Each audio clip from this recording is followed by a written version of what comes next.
we go. 3, 2, 1. Boom! And welcome to today. Know? Oh shit, hell, I'm forgetting. Boom! Welcome to Did You Know? Brought to you by Mallard Bay. I'm Jeff Stanfield with the world famous Andy Shaver. That's right. I'm here. I will go first this week. I've got a couple small ones, and then you can be our fluffer today. Okay. All right. So a couple small things. Did you know that the CPR training mannequin, its face was originally cast from a death mask? As I was doing the same one. No, you weren't. Made from an unknown woman who drowned in River Seine in the late 1880s. Did not know that. I did not either. That's what this whole thing is about. The face of the CPR training mannequin, Rescuee Anne, best known as Rescue Annie, comes from a death mask of an unknown woman who drowned. Her body was pulled from the river and her identity was never discovered. Yet the serene and enigmatic expression on her face captivated a pathologist who had a death mask created as a memento. This mask sometimes referred to as anyway, it doesn't matter. Fast forward to the 1950s, a Norwegian toy maker and doll manufacturer named Osmond Lardass, I guess, was developing a realistic CPR training mask. He wanted a face that was lifelike yet approachable, and he found inspiration in the tranquil features of the unknown woman's death mask. I don't know how many death masks he looked at to be like, oh yeah, that's the one. I don't. You got me there too. But anyway, so still use it today, I guess. Okay, now I'm going to tell a little story. It is a September day in Euless, Texas. Okay. 2021. Okay. Might have been there that day. Might have been. Good thing you weren't here. Man puts out a flyer for Bible study at the Mid-City Inn in Euless, Texas. Sounds sketchy already. Sounds a little sketchy. Nice little motel room. So the guy's sitting there. Nobody shows up. He's getting about ready to call it quits, and he gets a knock at the door. He looks through the peephole. It's a guy that he recognizes. He comes in. They have Bible worship. It's already late in the evening, so this gentleman, he doesn't want to drive back home. He wants to spend the night. Everybody's the guy that's having... Which guys want to spend the night? The studier or the boss? The guy that shows up for Bible study, not the guy that's hosting it. So he wants to spend the night. It's late. They just had a good Bible study. Did some brotherly bonding, I guess. Wants to spend the night. Okay, you can spend the night. Over the next 4 days... This is already turned bad if it's 4 days. Over the next 4 days, housekeepers the guy's paid for a week. Over the next 4 days, all they hear coming out of the room is obscenely loud Christian songs. Music stops. 2 more people show up. 2 more ladies. And the Bible music continues. Then you fast forward a couple days later, and there's a dumpster fire in the parking lot of the Mid-City Inn in Euless, Texas. Fort Worth Fire shows up. They extinguish the fire, and they find all of the human remains from 3 people that they can't identify. They go looking on CCTV, and they see one man coming out in a full hazmat suit. With a full hazmat suit? Carrying trash bags. Okay. Dumps the bodies. Sets the bodies on fire. They figure out who it is. And his name is Jason Thornburg. The first man was identified as David Luaris, 42-year-old male. And then he kills Mary Cruz Mathis and Lauren Phillips, 34. Mr. Thornburg, believed that he was put on Earth to make human sacrifice popular again. So the 3 people that he lured into the Mid-City Inn in Euless, he cut out their hearts, eats them, takes everybody into the bathtub, dismembers everybody. The good thing is he cleaned the room really, really well. Or the bathtub, at least. You would never know that 3 bodies had gotten mutilated in there. So poor little David, he just went there for a little bit of Bible study, a little bit of brotherhood. Stayed in the wrong room that night. Jason, in his testimony, he admits to slitting the throats of Luaris and Mathis, and then the last lady he strangled and sexually assaulted her corpse. I don't know if that's part of human sacrifice that you have sex with the corpse, but everybody interprets the Bible a little bit differently. He ate David's heart and cut off his penis before he set him on fire. Once they were dead, he cut the bodies into pieces in the motel bathtub, then stored them in trash bags under his bed. Early mornings of September 22nd, 2021, Thurnberg took the bodies, now in plastic storage tubs, put them in the dumpster on Bonnie Drive in Fort Worth. Once the remains were in the dumpster, he set them on fire. He cleaned out the tubs and returned them to the store where he bought them. So he got his money back on those at least. Firefighters reported to the dumpster fire. They exterminated it. Then Thurnberg also admits to killing his 61-year-old roommate, Mark Jewell. It was a mysterious gas explosion at his Fort Worth home in May of 2021. And then he also admitted to killing his ex-girlfriend in Arizona in 2017. So you gotta be careful with that human sacrifice stuff, because it's not always what it's chopped up to be.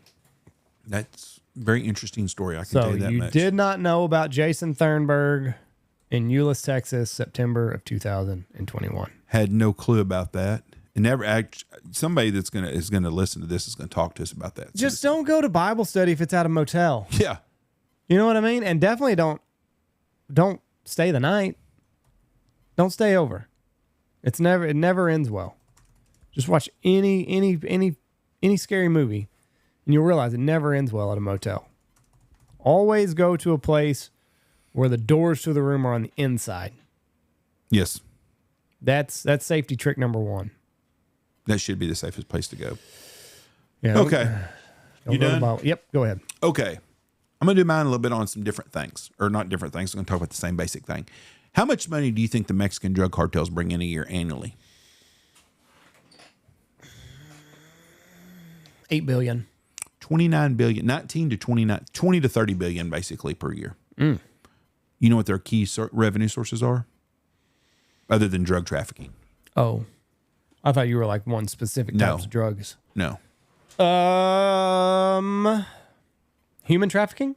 That's third. Extortion and kidnapping is second. Human trafficking is third.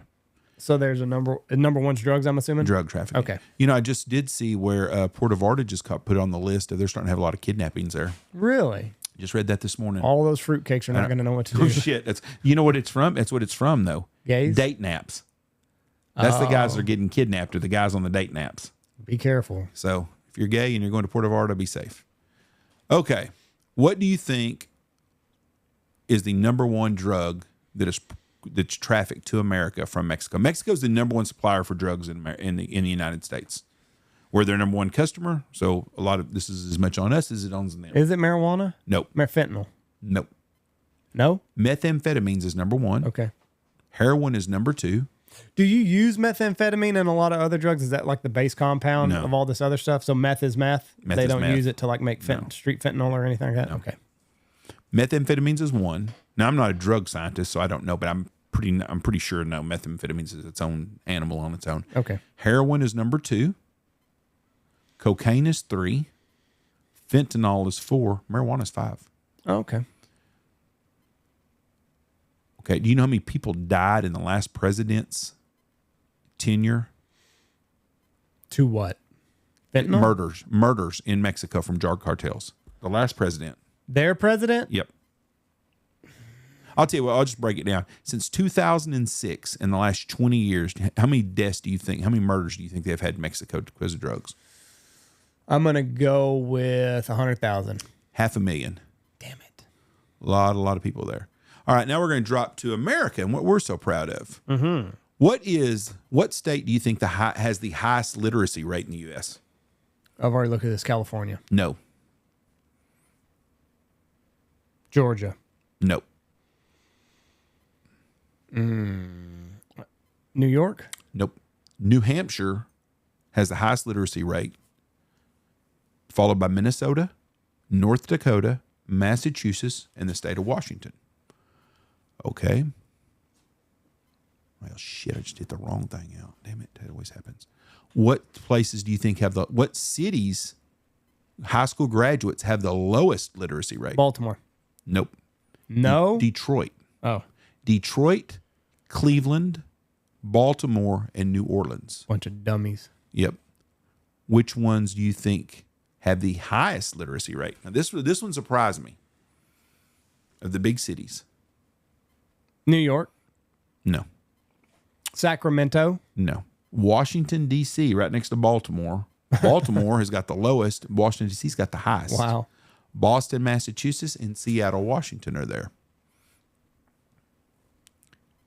Okay, I've got to look up something else because You just really got to like not give a shit if you can't read. Oh, I would agree with you on that.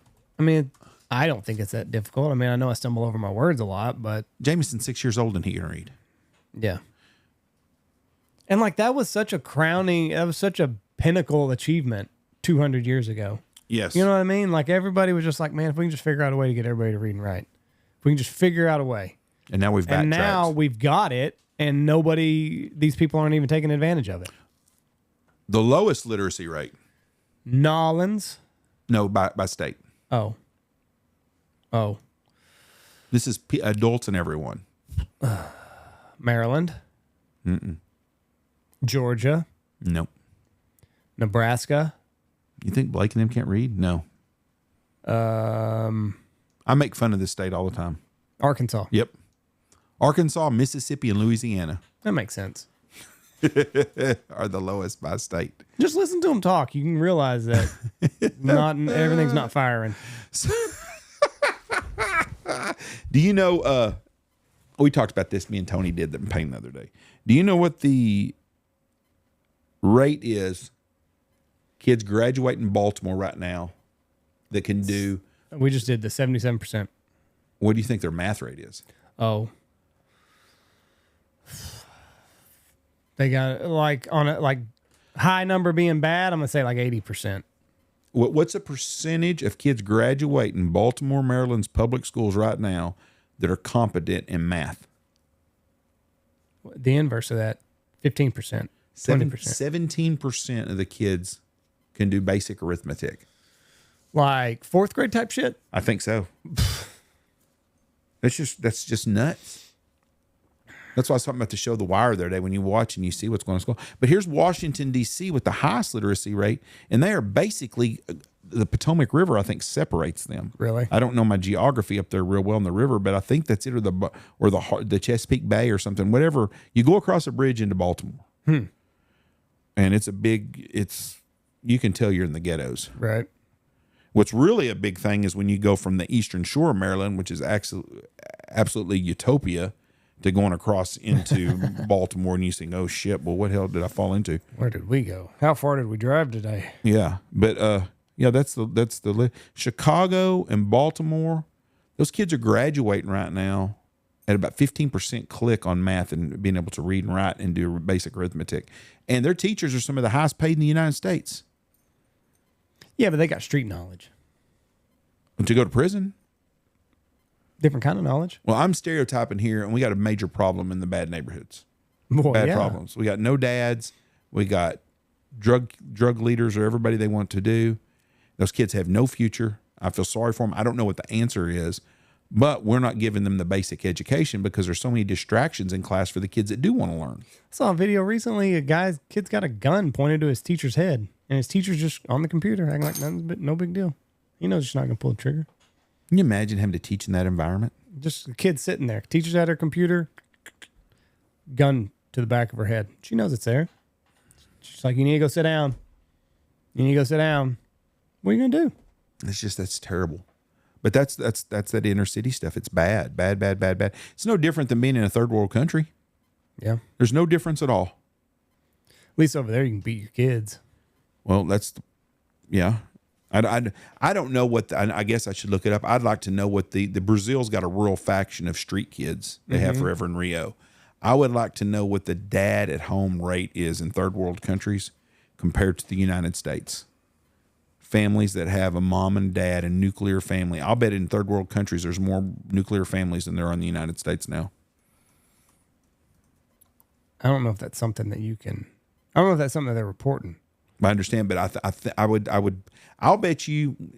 Mexico's a third world country, but it's not a third world country. But I'll bet you in Mexico, there's more mom and dads raising their families than there are kids in the United States. 64% in Brazil. Of mom and dads on a nuclear family. What is it in the United States?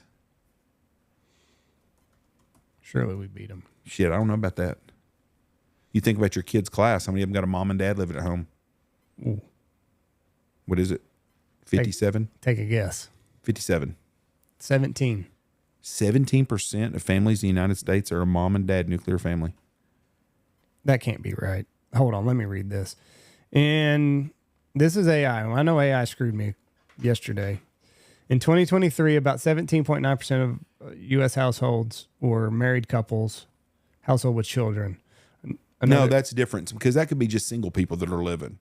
So that's probably true. I can see that. Or two roommates living together in an apartment. College kids are all living outside of the house. So that's a skewed facts or data. I'm talking about actual how many kids. This says family. This is according to census.gov. Let me click on it. Married couples households made up most of family households. About 2/3 of all U.S. households in 2020 were family homes, the same share as a decade earlier. Married couple households accounted for 71% of the households. So AI was totally wrong. So 65 to 71%. So we're still ahead of Brazil, but not by much. Mm-hmm. What about Mexico? You can't trust anything that AI, because it always gives you that AI generated answer on top. You can't trust that. CultureAtlas.com. Today, the standard nuclear family size. Oh, that's not it. I need a percentage. According to National Institute of Statistics and Geography, 71% of households in Mexico correspond to nuclear families. See, that's more than America. That's what I figured that. Like a fruit because Catholics are very conservative people. So, yeah, I can see that. I want to type in America again and see if I get a different answer. See, yeah, I got a totally different answer that time. In 2021, no, that's a different statistic. That's just a subset of, that's 25 to 49-year-olds. So anyway. There we go. All right. But hold on. Daily Mail says 18%. DailyMail.com, just 18% of U.S. households are nuclear families with married couples and children, down from 40% since the 1970s, and it's the lowest since 1959. This is according to dailymail.co.uk. The Census Bureau count showed that 17.8% of the United States, 130 million households, featured married parents with children that were under the age of 18. That's only down from 18.6% from last year, but much more significantly from 40% in the 1970s. I just looked up 70% of the children in the United States are raised in nuclear families. The percentage has seen fluctuations over the years due to various social changes, including divorce rates and increasing acceptance of diverse family structures. But 70% of kids going home to mom and a dad. But I don't know how you get that number. And the fraction living in one-parent families has slipped from 28 to 25% of the kids.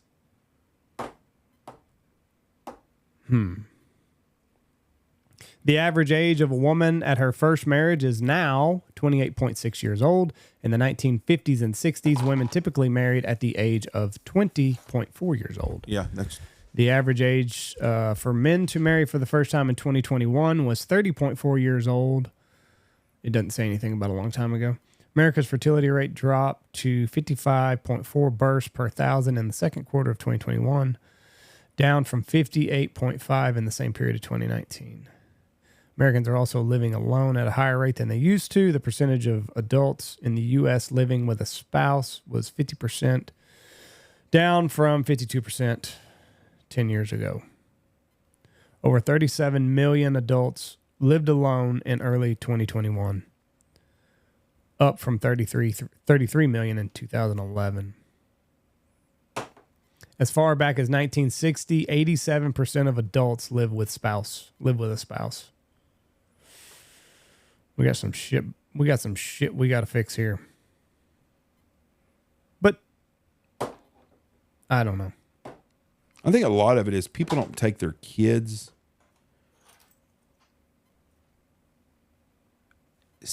I'm trying to think how to word this without pissing everybody off. I don't think enough people take into accountability of raising their children and what they need. I think everybody's selfish in their own needs. And I think that a long time ago, you've seen more people get a divorce when the kids were all gone. Mm-hmm. And I think now you're seeing a lot of people just getting divorced when the kids are 3, 4, 5 years old, not thinking worried about themselves and not their kids. And everybody deserves to be happy. But you see where I'm coming from? I think that there's too many people don't put their kids in front. They put their own desires and wants in front of their children. And I think that's one of the problems that we're facing in society. And everybody's guilty of it. Well, I think divorce is easier now, too. Yeah, it is. More socially acceptable. Yeah, but people... And, like, that'll ruin you. Like, if you get a divorce, she's going to take half of your shit. Or you're going to give her... Or you're going to get half her shit. Could be worked both ways. Yeah, but on the majority standard, it's mostly the man that's given up the most in a divorce. Are we talking with kids or without kids? You're gonna get weekend visits most of the time. So we're talking about with kids. Yeah, most of the time she's gonna get the house. She's gonna get the house. She's gonna get the kids. You'll have them on weekends. Sometimes you get 50-50 custody, which that can be debated. And then she's gonna take half your shit, and you got to restart. I understand. So marriage has gotten a little bit more dangerous for men. Back in the day, she just sat at home. She was a housewife, and where's she going to go? Those are good points. I think a lot of times people get divorced because they want to go have fun again and be single again, and they don't think about the kids that are still there. If you don't have kids and you do it, good for you. Or no kids at the house no more and you get a divorce, good for you if that's what makes you happy. But I think a lot of people do not consider the kids. And there's a lot of people that do consider their kids. I know a lot of people that'll do anything because they're children, but there's a lot of people that don't. There's a lot of moms out there that are buying their kids' only meals their kids get to eat, or a McDonald's Happy Meal, dropping the kid off at grandma's or wherever so she can go out gigging all night. Happens all the time. And guys, a man gets a better end on that deal anyways. And I saw that firsthand when my mom and dad were divorced. My mom was home every night with us, being a mom. My dad could go do whatever he wanted to do. And if he wanted to go out at night, he went out at night, and there was nothing to it.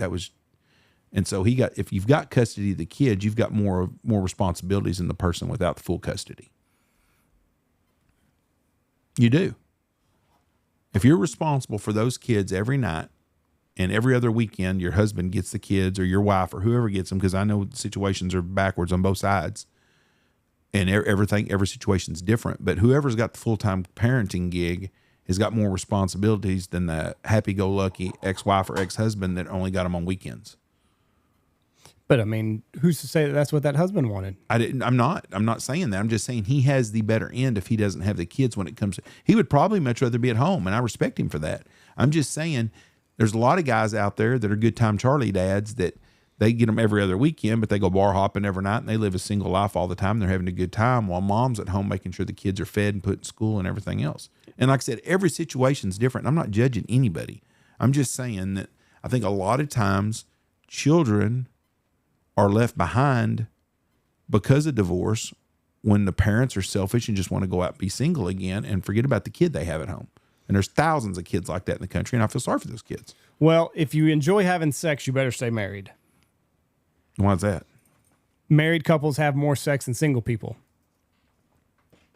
There's a lot of people right now that are going to say, "Well, hold It's not on." true. It's not true. Dr. Peterson's talked about it. I've even got it pulled up right here. Americans are having less sex. You can blame stagnation in marriage. Demographer Gene, it doesn't matter, found that adults today have about 9 fewer annual sexual encounters than they did in the 1990s. 22% of adults reported having no sex in 2016. Compared to 18% in the late 1990s. This is largely because millennials have less sex than both their parents and their grandparents did at the same age. Gen Z tend to be even less active. The CDC has found that just 40% of high schoolers have ever had sex, down from 54% in 1991.